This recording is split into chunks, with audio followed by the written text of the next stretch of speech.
পরবর্তীতে সমাবেশ শেষে আমাদের আজকের দাবিদার আপনাদের সামনে মসজিদের খতিব সাহেব মুফতি মাসুদ সাহেব কি আছেন এদিকে? আমরা অনেককে বক্তব্য দিতে না দিতে পারাই আন্তরিকভাবে দুঃখ প্রকাশ করছি। গুরুত্বপূর্ণ বক্তব্য নিয়ে আসছেন সকল বক্তারা বক্তব্য শুনতেছেন, শুনবেন। সাইফুল হাদিস সাহেব যা বলেছেন আমি একমত। ভালো করার জমিনে তাদের গোষ্ঠী ক্যান্সার রাখবো না, করতেই হবে। ভাইয়েরা আমাদের বাচ্চাদেরকে শহীদ করেছে, দেশ থেকে উৎখাত করে দিতেই হবে। মাদুর সাহেবকে জানাচ্ছি ক্যান্সারকে মজুত না করা পর্যন্ত আমরা মিছিল চালাই যেতেই থাকবো ইনশাআল্লাহ। নাই তাদের কোন আস্থা না এই বাংলার জমিনে, শুধু বালুকা নয় বাংলার জমিনে কোন মূর্তিতে ঢুকতে দেওয়া হবে না।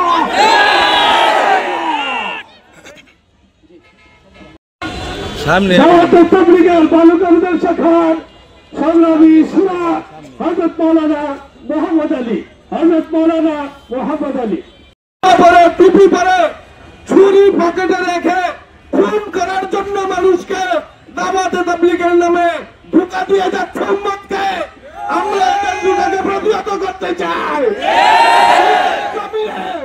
শুধু তাই নয়, গোটা বিশ্বে এই এতাতি মসজিদের মুখোশ উন্মোচন করে দিতে চাই।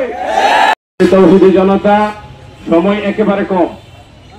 আমরা পুরো বাংলাদেশেরই দাবি করব, তবে আমাদের গুটি কয়েক গ্রুপ ভালুকার মাটিতে আমাদের দাওয়াত তাবলীগের মেহনতের সাথীর নামে ভালুকাতে একটা অরাজকতা সৃষ্টি করছে। তাদেরকে আমরা চিনি।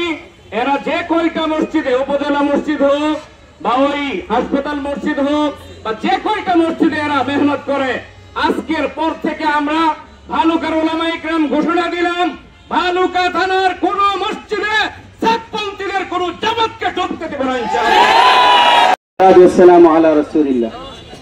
আজকের সর্বস্তরের তৌহিদি জনতার পক্ষ থেকে আমাদের অন্তর্বর্তীকালীন সরকারের কাছে আমাদের কিছু দাবি দেওয়া পেশ করতেছি।